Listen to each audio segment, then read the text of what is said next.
All right. So the final way that we deal with any dissonance is to justify our behavior by adding cognitions.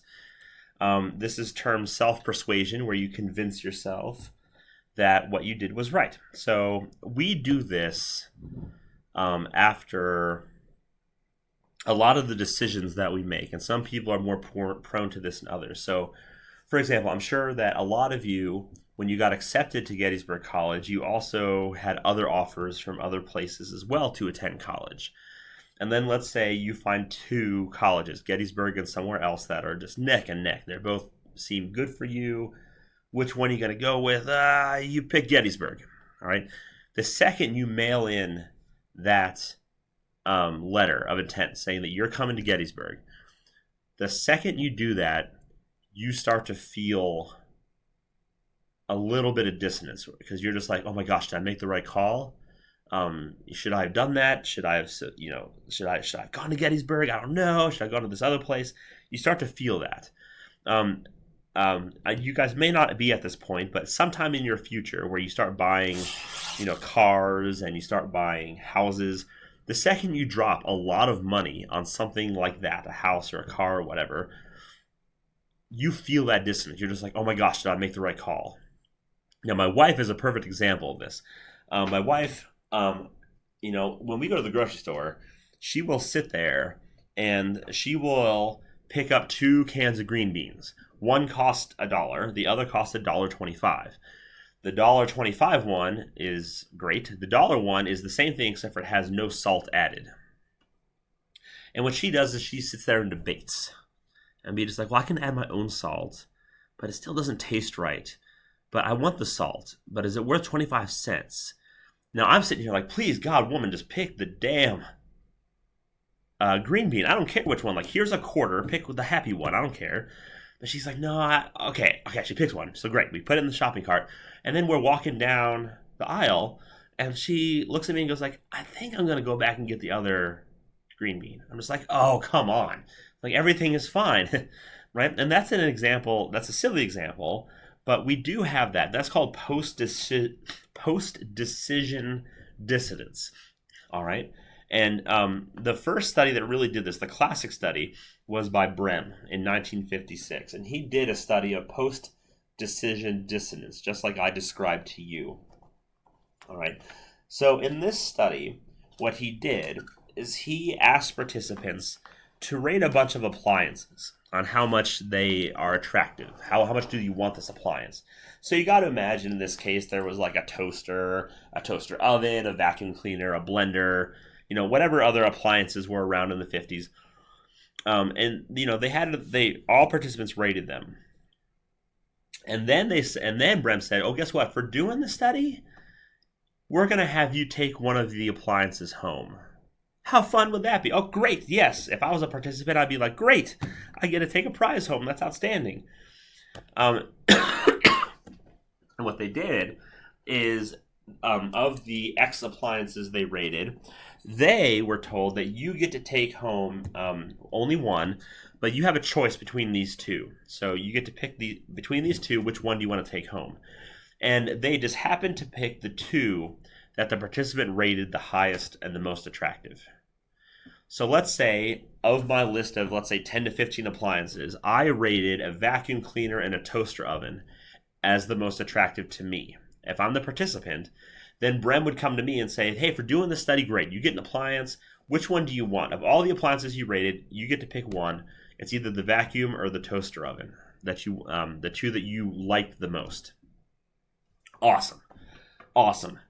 Now, then you pick it. Then 20 minutes later, they rated every single appliance again. But instead of positivity, like it was before, now they rated it as on negativity.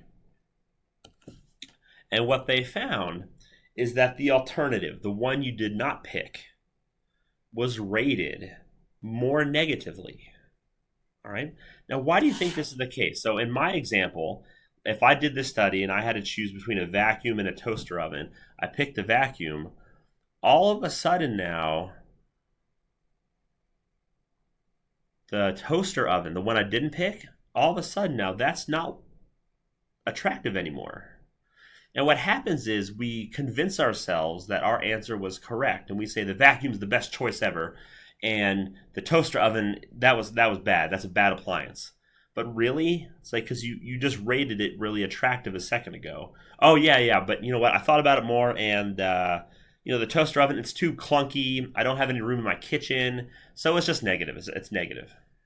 And that's what we do. We change by changing our mind. We have to justify that, and this is not now.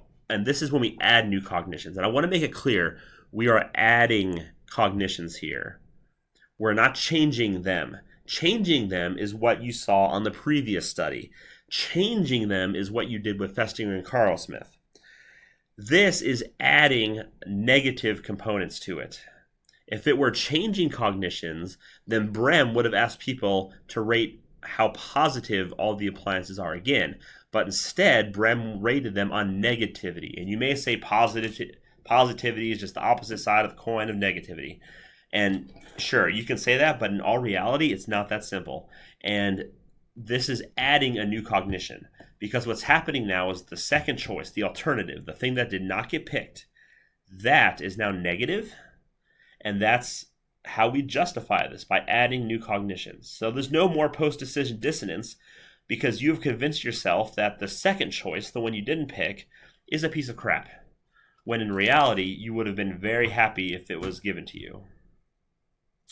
All right, so those are the three ways we change, or we deal with dissonance. We change our cognitions, just like this one.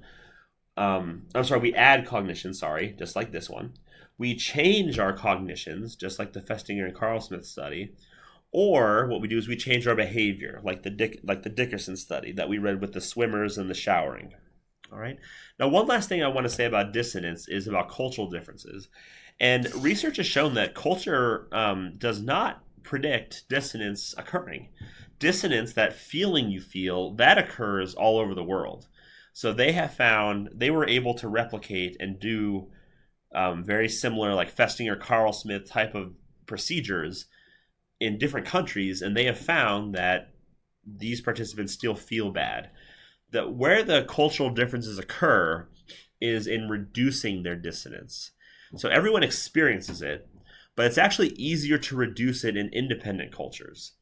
All right, and the reason why here is because if you live in the U.S. or Western Europe or any of those places, because the focus is on you, like we talked about before, reducing your dissonance is something that you can do on your own. Notice how I said you a lot. For interdependent cultures, it's not that easy to reduce dissonance. And it's because if you feel like you're a part of this big group, and that has how you define yourself, and if you think of the idea that you want to maintain harmony with the group over harmony within yourself, you're going to feel dissonance, and it's going to be hard to get rid of it. All right. So that's it for the dissonance chapter. The last unit that we're going to talk about for this exam is going to be attitudes. So I'll post those videos shortly.